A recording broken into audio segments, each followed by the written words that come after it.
Bonjour petits et grands lecteurs, j'espère que vous allez bien. On se retrouve aujourd'hui pour ma vidéo des recommandations. J'adore faire ce genre de vidéo, c'est-à-dire vous recommander des choses autrement que du livre, voilà, parce que je ne passe pas ma vie à lire, heureusement. J'ai repris un peu le concept de Margot liseuse, Margot qui fait ça à peu près toutes les saisons, moi je fais ça à peu près tous les 4-5 mois.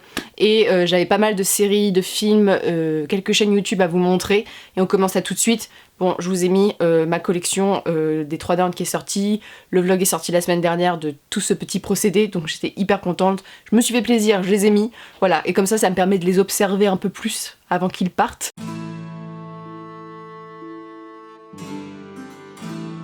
Ce que je vous propose, c'est vous parler un peu de tout ce que j'ai vu ces derniers mois, et notamment je vais vous parler aussi de quelques petites déceptions, parce que pour moi c'est quand même important de vous parler des choses que j'ai vues et que j'ai pas trop aimé, que voilà, je m'attendais peut-être à mieux, mais en même temps c'est pas forcément des mauvais films ou des mauvaises séries et ça peut vous plaire. Donc je commence par les séries, on se pose là, il y a du lourd, il y a du fameux. La première série que tout le monde a vue sur Netflix, c'est Le Jeu de la Dame, The Queen's Gambit, et ça a été vraiment un coup de cœur. C'est une série que j'adore véritablement parce que j'aime beaucoup l'actrice qui jouait dans Split déjà à la base. Il y a mon petit chouchou donc qui incarne Newt, et il y a notamment l'acteur qui joue Dudley. Bref, une belle brochette d'acteurs qui personnellement j'aime bien comme acteur, et ce qui fait que ça m'avait donné envie de le voir. J'avais vu énormément de bons avis. C'est basé sur un roman, et c'est l'histoire en fait d'une jeune fille qu'on va suivre de ses 8 ans jusqu'à ses 22 ans, et qui va rentrer dans le monde des échecs. On la suit de son enfance, qui est une enfance très compliquée, jusqu'à l'âge adulte, on va le dire. Et ce que j'ai adoré dans cette série, autant que l'esthétique avec les jeux d'échecs qui est super bien, l'esthétique des lieux, ça se passe dans le passé, donc c'est très sympa, les costumes, les couleurs, la dégaine des personnages, le jeu d'acteur, l'actrice est vraiment très convaincante, elle a un truc dans le regard qui captive, un truc un peu sauvage et un petit peu friponne, tu vois, elle a vraiment un truc dans le regard qui passe et qui est assez captivant, notamment la caméra. Bref, c'est vraiment quelque chose que j'ai vraiment adoré pour ça. J'ai adoré le traitement des addictions dans la série, parce qu'il faut savoir que notre personnage principal est addict aux drogues, est addict à l'alcool, et je trouve que c'est très réaliste, c'est-à-dire qu'on ne dit pas elle a pris une pilule et puis hop, elle tombe directement dans l'alcoolisme ou directement dans la drogue. Non, c'est quelque chose de progressif, c'est quelque chose qui a été induit par les adultes, voilà, comme beaucoup de choses. On tombe pas alcoolique parce que du jour au lendemain on a décidé de l'être, on a été influencé notamment par des adultes ou par un procédé autre, par autrui en général. Donc voilà, et c'est vraiment le nœud de l'addiction, et c'est vraiment très très bien fait. Je trouve que c'est formidable, c'est émouvant, c'est drôle. Le personnage principal, c'est une nana qui est hyper... elle sait ce qu'elle veut, elle est hyper indépendante, et je trouve qu'elle est quand même très féministe dès le début. Dans ces époques-là, c'est assez intéressant. J'aime beaucoup aussi la relation en portrait, on va dire, même en portrait presque copier-coller avec la mère, voilà, entre ces deux mamans, voilà, la relation aux hommes, la relation au père. Je trouve que c'était vraiment très très bien fait, et j'ai adoré, donc je vous le conseille. Je vais pas vous en dire plus, mais c'est vraiment une très bonne série. Moi personnellement je l'ai vu en anglais et c'était vraiment captivant. Les échecs, les parties sont pas trop longues, c'est assez facile à comprendre. Je connaissais l'emplacement des pièces, quelle pièce peut jouer quelle case, et voilà comment ça se déplace. Donc voilà, il t'explique tout au début si t'as du mal à suivre, donc ça c'est bien. Je trouve que c'est assez facile à suivre en fait, c'est pas trop compliqué. Et oui, une série qui parle d'échecs peut être hyper palpitante, qui peut être folle quoi. Mon deuxième coup de cœur, ça c'est donc avec Le Jeu de la Dame, c'est 2 séries que j'ai regardées il y a très peu de temps, hein. C'est des séries que j'ai finies il y a même pas une semaine, donc c'est Barbaren en allemand. Donc c'est une série allemande sur Netflix. Tout ce que je vous recommande là pour l'instant c'est sur Netflix. Et coup de cœur, on s'y attendait pas. Véritablement, je ne m'y attendais pas. Je me suis lancée dans cette série parce que l'affiche du film est, je trouve, assez percutante. Voilà, j'étais en mode l'Empire romain, ça me tente. Et c'est vraiment un point de vue de l'Empire romain que j'avais jamais étudié.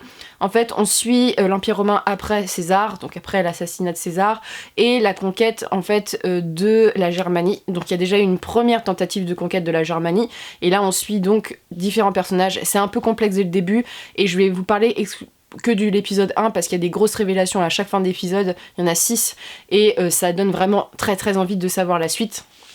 Donc en fait, on a 2 points de vue.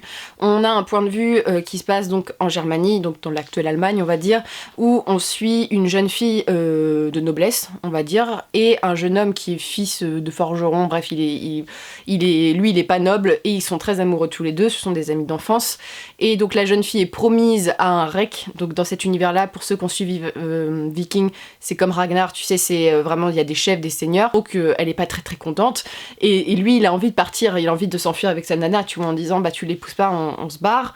C'était le programme jusqu'au jour où l'Empire romain débarque et demande donc aux règles du village où il se trouve de prêter allégeance à l'Empire romain, notamment en embrassant l'aigle romain. Donc voilà, et il y a un refus, il y a un conflit, et donc ça se passe pas très très bien.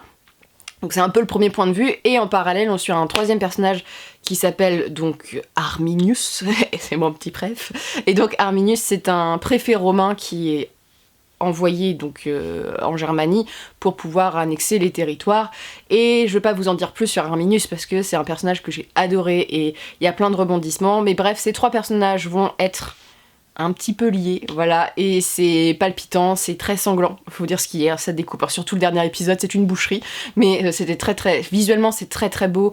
Voilà, quand je vous dis que c'est sanglant, il y a quand même des choses un peu sanglantes, il y a des scènes de dénudés aussi, donc voilà, si vous n'êtes pas très à l'aise avec ça, je vous la conseille pas. C'est des épisodes d'1 heure, mais c'est vrai qu'à chaque fin, t'es en mode...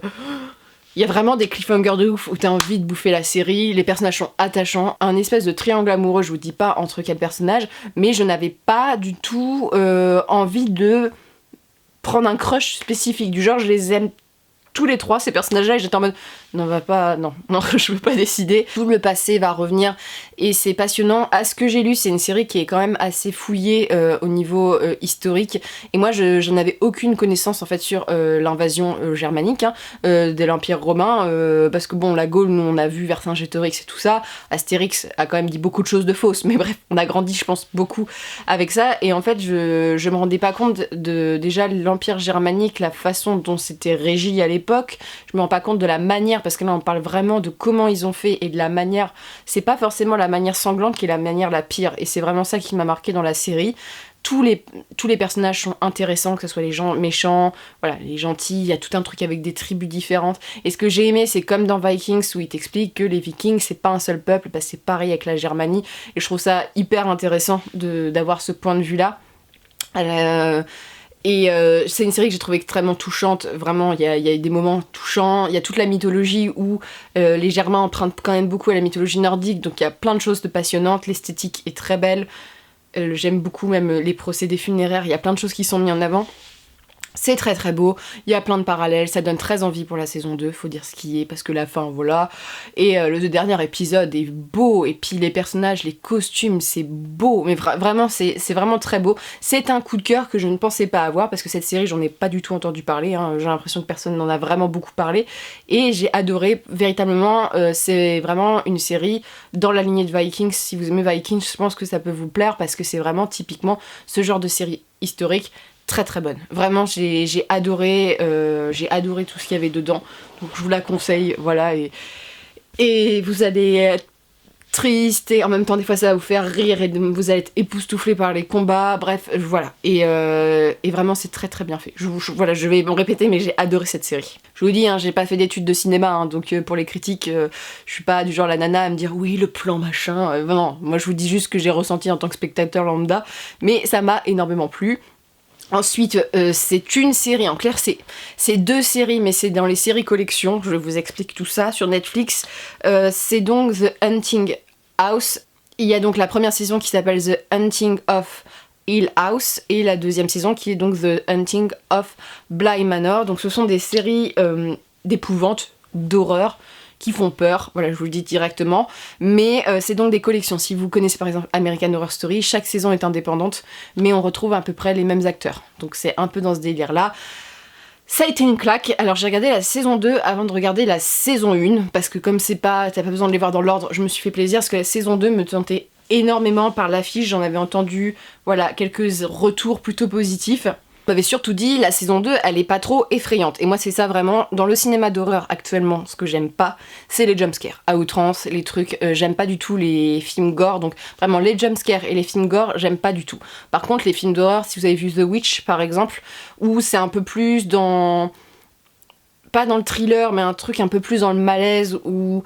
voilà, un peu plus dans ces choses ouais, je sais pas comment l'expliquer, ça me plaît plus, mais du genre si t'as des bouts tous les 5 minutes et si t'as du sang qui gicle, moi je trouve qu'il n'y a pas vraiment d'intérêt véritablement pour moi en tant que spectatrice. Il faut savoir que cette série, ce qui est très intéressant du point de vue de nous lecteurs, c'est que ce sont des adaptations de livres, donc ce sont des réinterprétations de livres.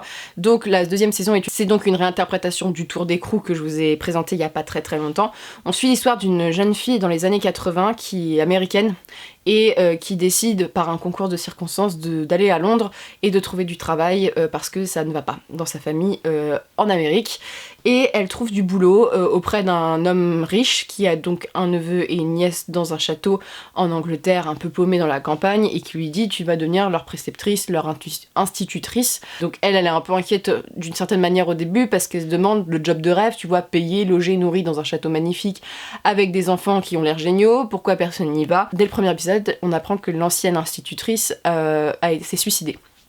Qu'on l'a retrouvée dans le lac à côté du manoir. Donc bref, ça met l'ambiance, la jeune fille arrive sur place et tout se passe bien jusqu'au jour où il y a des trucs de plus en plus chelous qui se passent. Voilà. Donc c'est une série qui prend énormément son temps. Il faut le savoir, c'est une série où ça ne va pas avoir de jumpscare tout le temps. Ça traite de la psychologie des personnages et c'est presque une série qui fait pas peur d'une certaine manière. C'est une série qui est très belle, qui a des très beaux messages.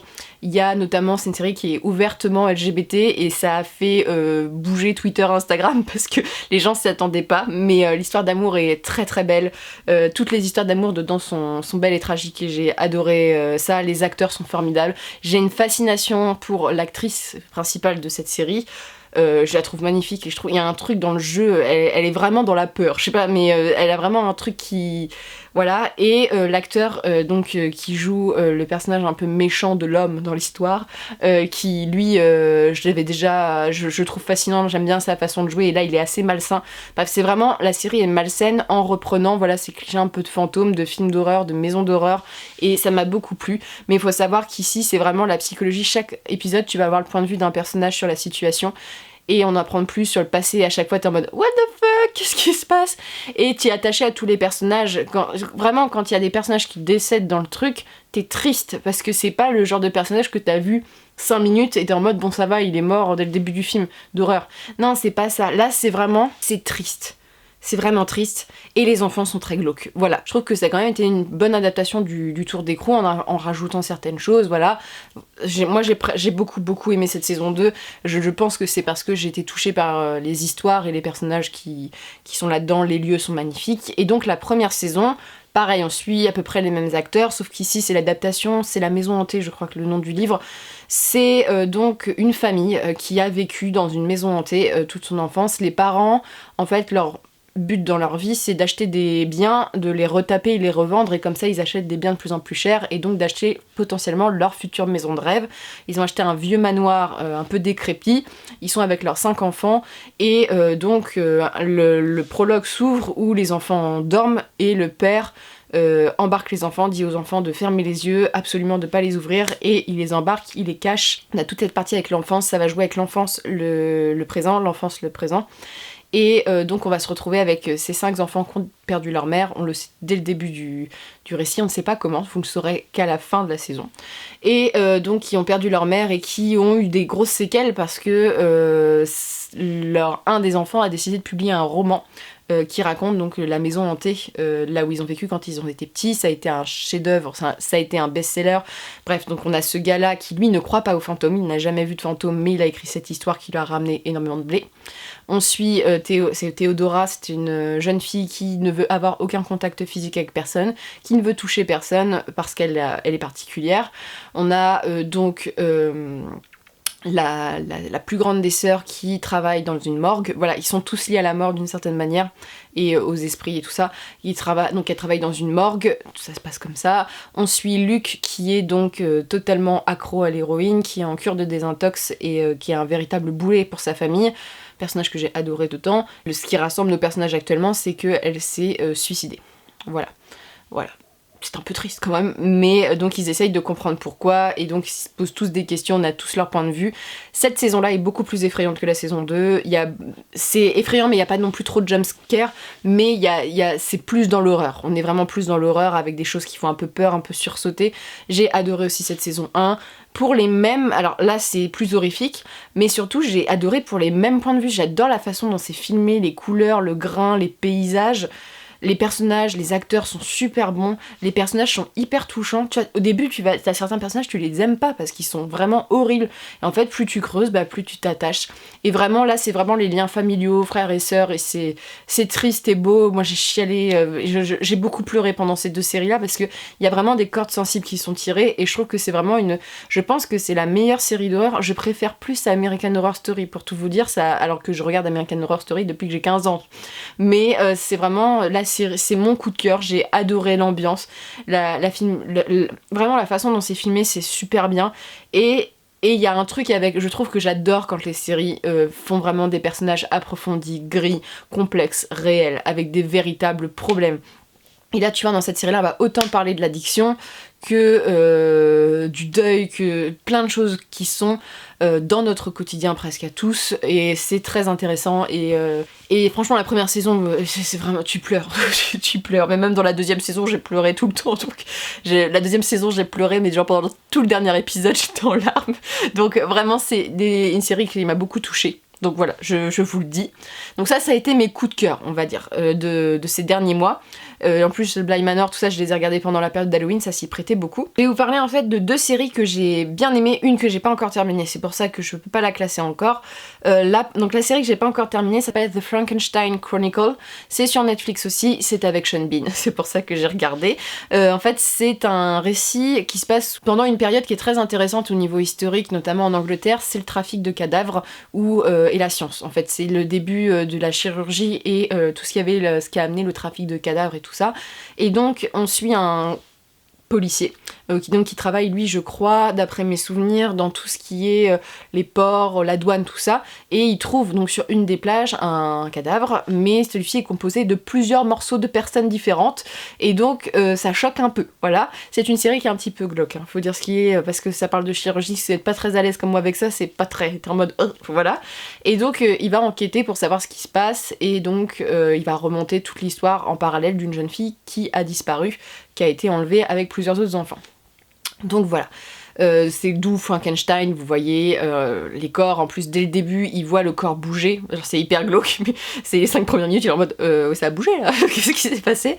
Et donc on a tout ce Londres crasseux, vraiment dans le brouillard, et bref, c'est très bien fait, je trouve qu'il y a vraiment une ambiance presque Jack l'Éventreur dedans, qui est super bien. Sean Bean, ça reste Sean Bean, c'est un très très bon acteur, les acteurs sont bons, et voilà, j'en suis qu'à la moitié de la saison, donc je sais pas encore comment ça finit, mais j'aime beaucoup cette série, et ça fait une espèce d'enquête polar en fait dans cette époque-là, avec un côté un peu fantastique, glauque, et moi j'ai adoré toute la réflexion qu'il y a autour de la chirurgie, et notamment des faits historiques qui sont réels avec ce trafic, et comment on a réussi à l'endiguer, comment ça s'est passé, et c'est vraiment passionnant. Moi j'ai beaucoup aimé au niveau du point de vue historique, et les costumes, tout, c'est vraiment très intéressant, et le personnage principal, ça parle aussi de la maladie, tout, c'est vraiment très très bien, donc je vous le conseille. Et enfin, une série qui n'aimait rien à voir avec tout ce que je vous ai présenté, qui est à peu près tout un petit peu violent, quoi. Là, je vais vous parler de Virgin River. Alors, vous n'êtes pas prêts pour Virgin River, c'est une série que j'ai regardée avec ma mère, parce qu'on cherchait quelque chose, pas prise de tête, et elle n'aime pas tout ce qui est horreur, voilà, elle est très Hugh Grant, vous voyez, dans ce délire-là. Et donc, j'ai cherché une série romantique sympa à regarder, et je suis tombée sur Virgin River, qui avait l'air sympa, j'en avais entendu, j'ai fait des recherches de bons avis. Et donc Virgin River, c'est une série qui ne prend pas la tête, qui est un peu niaise parfois, mais que j'ai adoré, et que là j'attends la saison 2, qui sort à la fin, qui sort le 26 novembre je crois, et que j'attends beaucoup parce que c'est une bulle de bonheur dans cette période un peu sombre, voilà. Donc Virgin River, c'est l'histoire d'une jeune femme qui est infirmière, je crois que c'est à Los Angeles, et qui, par un concours de circonstances que vous apprendrez tout au long de la série, voilà, c'est vraiment sur une base de flashback, va décider de partir de chez elle, de tout plaquer. Elle se rend donc à Virgin River, c'est une ville paumée dans les bois où tu captes pas, bref voilà, et accepte le poste d'infirmière et d'aide aux médecins dans ce village paumé. Mais quand elle arrive là-bas, elle est forcément pas toujours très bien accueilli parce que le médecin ne veut pas ne veut pas écouter les conseils d'une infirmière, ne veut pas avoir quelqu'un qui l'aide à passer vers la retraite, voilà. Elle se retrouve dans un cabanon pourri parce que l'annonce c'est pas la bonne, et elle rencontre Jack qui est le mec qui tient le bar du coin, et tous les deux ils vont se lier d'amitié et ils vont découvrir le village. On va découvrir plusieurs personnages.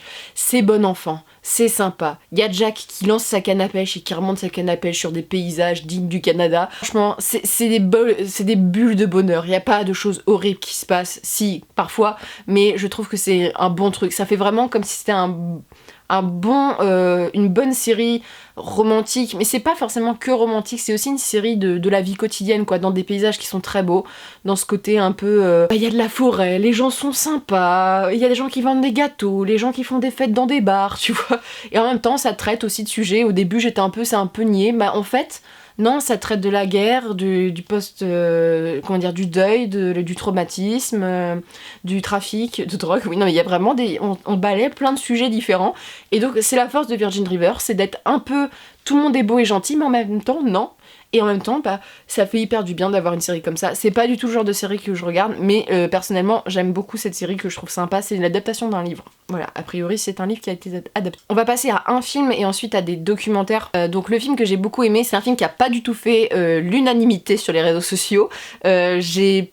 Je pense savoir pourquoi, parce qu'il y a certains trucs qui sont reprochés qui m'ont un peu agacé aussi, mais c'est un film que j'ai beaucoup aimé. C'est Enola Holmes. Alors faut savoir que j'adore Sherlock Holmes, j'adore Henry Cavill. Je pense que ça m'a aiguillée dans mon choix de série. Et l'actrice qui joue donc Eleven dans Stranger Things, Millie Bobby Brown, c'est une actrice que j'aime bien aussi. Et donc on suit, c'est une adaptation de BD, la sœur de Sherlock Holmes et de Mycroft. Et Mycroft est sacrément bien, donc c'est rare que Mycroft ait un rôle est plutôt agréable physiquement à suivre. Dans les séries en général, c'est pas forcément le cas. Et donc c'est leur jeune sœur qui a été élevée par leur mère, et elle a vécu tout avec leur mère. C'est un film qui est extrêmement féministe et extrêmement sur des bonnes valeurs pour les jeunes filles. Donc c'est ça qui m'a vraiment plu dans le truc. C'est vraiment un truc que je trouve ça bien pour les ados.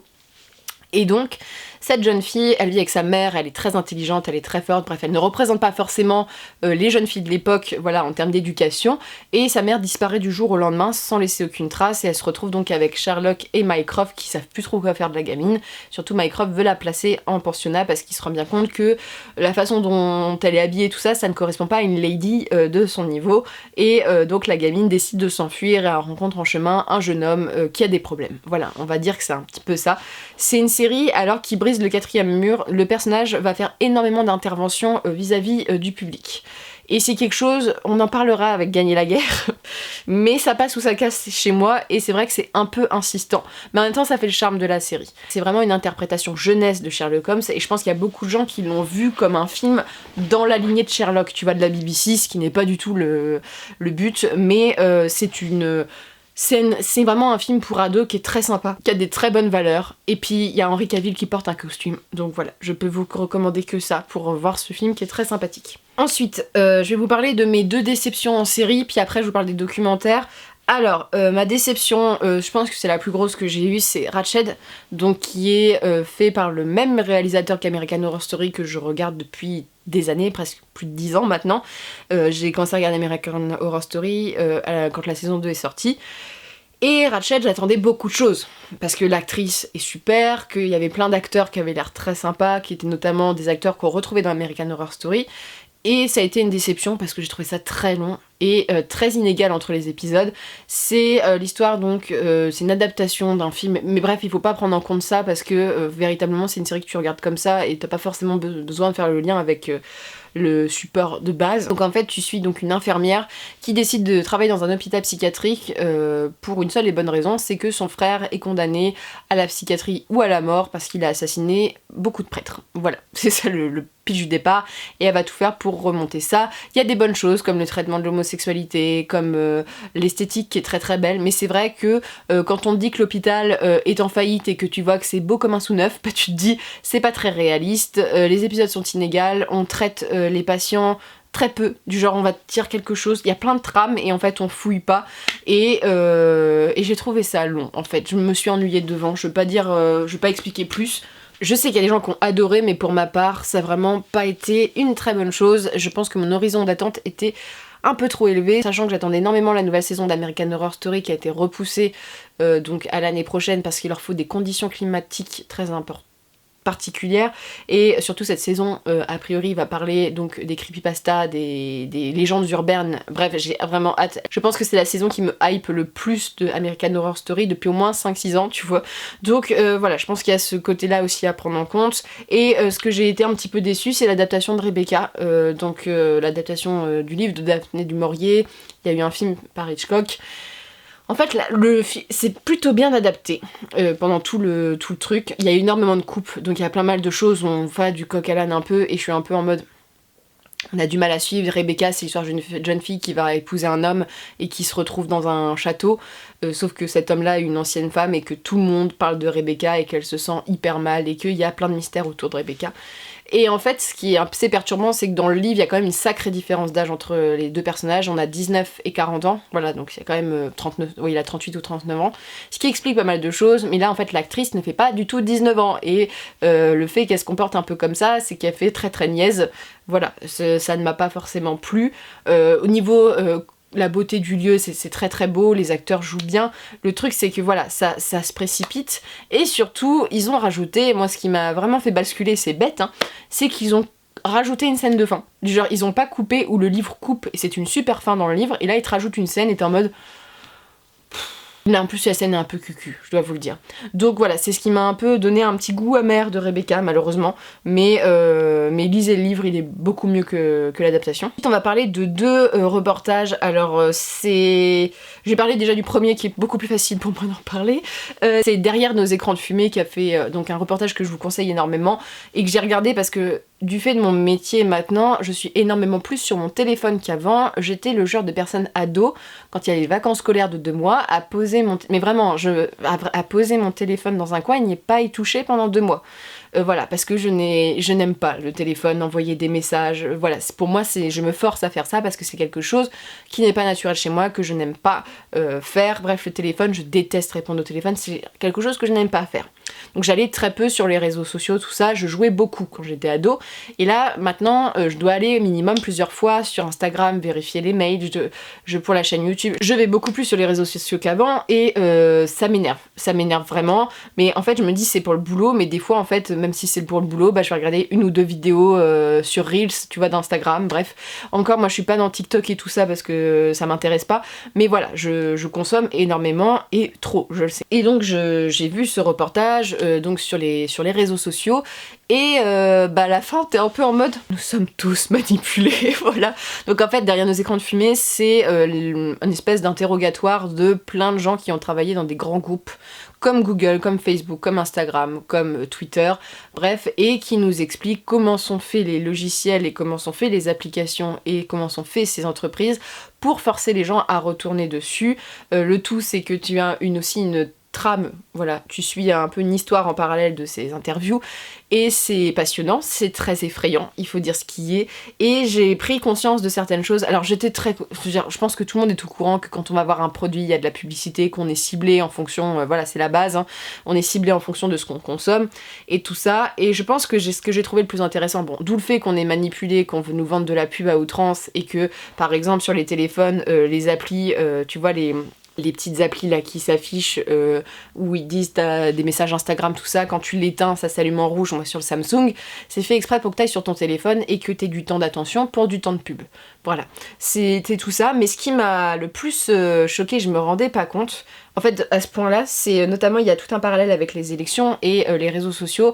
Dans les élections et les réseaux sociaux, dans tout ce qui est complotisme et tout ça, c'est vrai que des fois je me dis je comprends pas du tout la pensée de certaines personnes, et pourtant j'essaye de comprendre la pensée de certains, tu vois, le racisme de certains en fonction de si la personne a fait la guerre, tu vois, j'ai vraiment, en plus j'y vais loin, mais j'essaye de comprendre, et en fait il y a certaines choses je comprends pas, comme les théories de la terre plate, tu vois, c'est des trucs, il y a des choses j'essaye de comprendre mais je comprends pas, et en fait ils t'expliquent que les réseaux sociaux ils contribuent énormément à ça, parce que dès qu'ils ciblent à peu près pour qui tu votes, sur quel sujet t'es ouvert, sur quel sujet t'es pas ouvert, bref tout ça, et en fait ils orientent ton opinion, ils te donnent des informations de tel ou tel journaux, et c'est pour ça il faut toujours vérifier ses sources, aller sur des journaux qui ne sont pas très orientés politiquement, parce que parfois moi je sais qu'il y a des gens qui m'envoient des articles, tout ça, et en fait quand je vois que c'est des opinions qui sont soit dites par l'extrême gauche ou l'extrême droite, sur des journaux qui sont affiliés à ça, ce sont des opinions qui sont donc orientées politiquement, et c'est pareil avec les réseaux sociaux, et je pense que c'est un film même si vous êtes parents, à faire regarder à vos adolescents aussi, pour qu'ils prennent conscience du danger qu'est les réseaux sociaux. Voilà, même là, les gens qui en parlent disent bien que c'est dangereux et qu'on n'a aucune possibilité d'arrêter notamment les fake news qui sont vraiment très dangereux pour notre société. Je pense que beaucoup de gens ne se rendent pas compte, mais qui sont très dangereux pour notre société. Et tout ça, bref voilà, c'est hallucinant comme reportage, je vous le conseille énormément, et ça t'a remis les choses en place et t'as plus envie d'être vraiment sur les réseaux sociaux si tu peux le faire quoi. Et quand t'es community manager, c'est vrai que c'est un peu compliqué, mais voilà, tu essayes de faire au mieux. Ensuite il y a une série, alors là on va essayer de parler de façon à ce que je ne me fasse pas démonétiser, ça s'appelle The Keepers. C'est une série que j'ai regardée parce que j'aime beaucoup le true crime, vous savez c'est beaucoup des vidéos qui parlent de criminalité, d'enquête et de disparition, et notamment il y a un assassinat d'une jeune femme qui s'est passée aux États-Unis il y a quelques années, qui pose énormément de questions, et en fait c'est une série où on va avoir le témoignage de énormément de personnes, notamment ce qui se passe c'est qu'on suit beaucoup de jeunes filles, maintenant qui sont des femmes d'un certain âge, qui ont été agressées par un réseau de prêtres enseignants, on va dire. Donc il y a tout ce truc où les jeunes filles se sont mis à parler, on parle du réseau, on parle de la puissance de l'église dans tout ça, et notamment ce lien avec cette professeure qui travaillait là-bas, qui en savait beaucoup, et dont on a retrouvé malheureusement le corps. Je vais pas vous en dire plus, mais c'est assez passionnant, c'est une enquête qui est très riche. Quand j'avais entendu les vidéos, je crois que c'était déjà de Victoria, ça m'avait énormément passionné comme sujet. C'est horrible. Alors je peux vous le dire tout de suite, parce que je sais que des gens, quand je dis que c'est horrible, ils pensent pas, mais il y a vraiment énormément de descriptions de ce qui se passe, de la façon dont ça s'est passé. Voilà, si vous avez des soucis avec ce genre de sujet, je vous le conseille pas, mais c'est important de savoir que ça s'est passé, que ça continue de se passer, des réseaux comme ça où on exploite les mineurs, ou voilà, c'est important d'en parler aussi et de dénouer les voix, et donc ça parle aussi de ça, et ce qui est bien c'est que ça donne la parole aux victimes, et c'est l'essentiel. On a aussi des gens qui ont enquêté à l'époque dessus. Bref, c'est une très bonne série qui est très glauque, mais c'est intéressant. Si vous aimez le true crime, ça peut vous intéresser. Ensuite, je vais vous parler d'un podcast que j'ai suivi. Alors, je vous parle pas de Mana et Plasma, mais allez voir Mana et Plasma, c'est vraiment très bien. C'est un podcast dont je vous ai déjà parlé quand je parlais de mon master. Et là, je vais vous parler d'émissions. Donc, j'ai pas encore écouté la 4e, mais déjà les 3 premières, c'était un très bon avis dessus. Donc, il s'agit de tout ce qui a été fait sur France Culture avec l'émission La Compagnie des Auteurs, que je vous conseille, qui est une très bonne émission littéraire, donc de Garrigou-Lagrange, qui est donc la personne qui anime cette émission. C'est un podcast de littérature où chaque semaine c'est un auteur ou une œuvre en thématique. Il y a souvent 4 épisodes, donc ça fait 4 heures d'écoute sur un sujet. On invite des gens qui sont spécialisés dedans. Et donc je suis allée écouter Lovecraft. Parce que j'en lis beaucoup, j'ai mon avis, il y a des gens qui ont très mal pris le fait qu'on dise que Lovecraft est raciste, voilà, tout ça, bref. Voilà, bon, ce qui me rassure, c'est que Ling the Sun, elle l'a lu il y a pas très très longtemps, et voilà, je suis pas la seule à voir en fait qu'il y a quand même des choses un peu horribles dans Lovecraft. Donc voilà, c'était aussi pour creuser plus. Alors le premier épisode, j'ai pas trouvé très bon, je viens de vous le dire, c'est Francis Sebon, donc il y a un auteur connu qui, normalement c'est la partie biographique, et on en apprend très très peu. À part dire non au présentateur, on n'apprend pas grand chose. Voilà, je trouve que c'était vraiment pas l'épisode très fouillé. Pour avoir écouté d'autres auteurs, c'était beaucoup plus intéressant. Donc là, je trouve que l'épisode est un petit peu raté et pas très intéressant. Mais ce qui est très intéressant, c'est que je vais vous lire les thématiques donc, de l'épisode. Donc l'épisode 1, c'est le monstre de Providence. Donc c'est notamment l'épisode biographique, mais qui est pas... À part te dire que c'est pas un monstre... Il dit pas grand chose, et encore sa parole peut être vraiment remise en cause par d'autres chercheurs. L'épisode 2 c'est ambiguïté politique, qui était très intéressante, donc là ça parle de toutes les ambiguïtés politiques de Lovecraft, et ce que j'aime beaucoup c'est que contrairement à ce que j'ai eu comme certains commentaires, c'est que là on a vraiment des spécialistes, des gens qui étudient depuis des années, voilà, des chercheurs, et qui disent bien que Lovecraft a des pensées quand même très problématiques sur plein de sujets. Et en même temps, il a voulu faire amende honorable, mais qui s'est jamais excusé. Ça, c'est quand même très intéressant, c'est qu'il n'y a jamais eu d'excuses, et que même si ça dépend d'un contexte, il avait quand même certaines pensées, notamment, je veux pas en dire plus, mais sur des personnages historiques assez sombres. Donc voilà, et puis il y a qu'à lire n'importe quel livre de Lovecraft pour voir le racisme. Hein. Tu le vois partout, dans toutes les nouvelles, il y a quand même véritablement quelque chose de très accentué sur les personnes de couleur, et notamment les personnes noires. Voilà, il y a quelque chose qui est marqué dans tout, il y a une dévalorisation, bref, voilà, il n'y a pas de femmes, voilà, bon, il y a plein de choses qui font que ça, mais cet épisode est très intéressant parce qu'ils disent pas que c'est le mal incarné, que ça dépend des choses, qu'il a essayé de faire amende honorable, qu'il a critiqué aussi certaines pensées, mais en même temps qu'il est pas allé jusqu'au bout, quoi, c'est un peu le mec qui s'excuse pas à la fin, donc voilà, et là je suis en train de lire Les lieux du cauchemar, donc c'est l'épisode 3, l'intervenant est hyper intéressant, ils le disent, avec Gilles Méné-Galdo, professeur émérite du cinéma et de littérature américaine à l'université de Poitiers. Et donc là, ce qui est intéressant, c'est tous les... Là, on parle plutôt de géographie, de vraiment la construction de l'horreur chez Lovecraft, et c'est très intéressant. Et l'épisode 4, qui est donc les légendes Lovecraftiennes, que j'ai pas encore écouté. Mais rien que pour cet épisode 2, qui est très riche, là en moins sur France Culture, vous êtes sûr de pas entendre dans cette émission-là, je me dis bien, parce que France Inter, voilà, des fois, il y a des choses, on a déjà parlé, qui sont un peu borderline sur certains trucs, mais sur ces émissions-là, on parle bien de chercheurs, de gens qui s'y connaissent, qui ont fait des études. On peut ne pas être d'accord avec eux, mais au moins, ils ont le mérite d'avoir une parole un peu plus poussée que ce qu'on trouve d'habitude, donc c'est très intéressant. Il y a, voilà, l'émission est bien faite, l'animateur, moi je l'aime beaucoup, donc voilà, je vous conseille ce podcast et tous les podcasts de la Compagnie des auteurs. Moi les Tolkien sont très très intéressants, et notamment j'avais écouté aussi Nabokov. Bref, il y a des très très bonnes choses, et voilà. Ensuite, je vais vous parler de 2 chaînes YouTube. Alors c'est quelque chose que je fais pas, et c'est pas quelque chose que je ferais pour le YouTube Booktube, on va dire.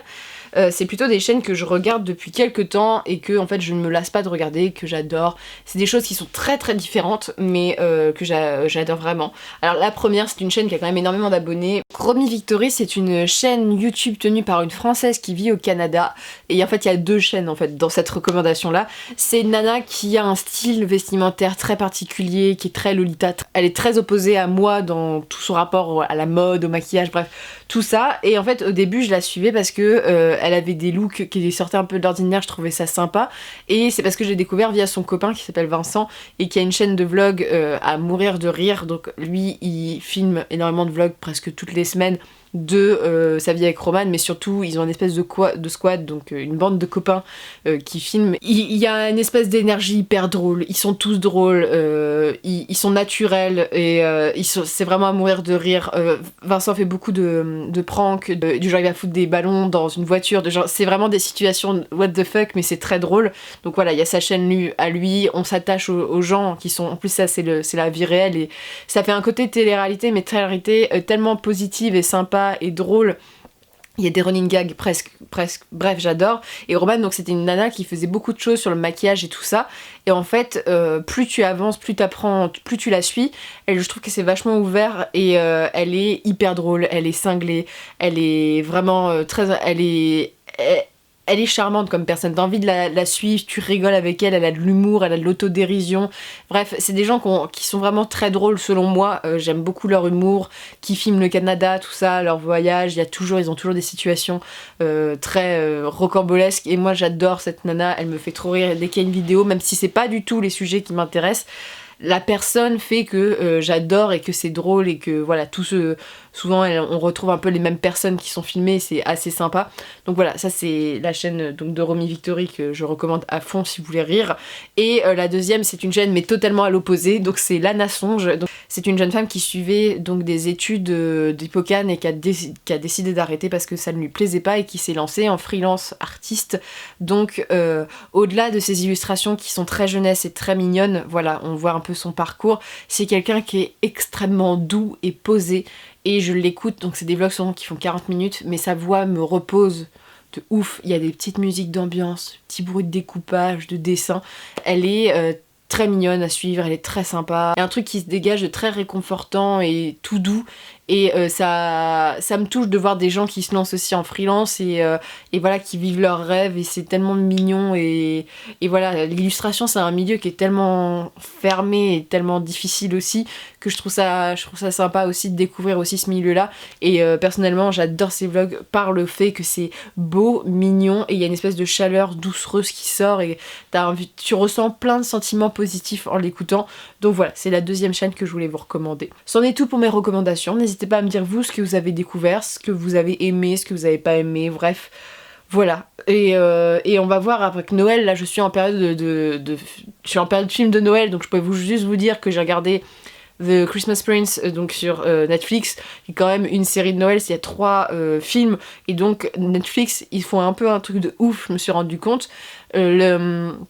Leurs films de Noël se passent tous dans le même monde, c'est très particulier, parce que La Princesse de Chicago, qui est un film avec Vanessa Hudgens qu'on a regardé, ça se passe en même temps, dans le même univers que The Christmas Prince, et ce qui est très drôle, c'est quand tu regardes un film de Noël, il y a forcément une référence à un autre film de Noël que t'as peut-être vu, bref, t'es en mode mindfuck, je sais pas ce qui se passe, mais c'est voilà, si vous êtes film de Noël, Netflix a quand même un très beau programme, très sympa, autant du film de Noël très classique à la royauté, à en Afrique avec les éléphants, on a tout le choix, mais ça fait du bien durant cette période, et moi ça me fait rire, j'adore critiquer les films de Noël, c'est ma passion dans la vie. Donc je vous souhaite une très bonne journée, très bonne lecture, et je vous dis à la prochaine.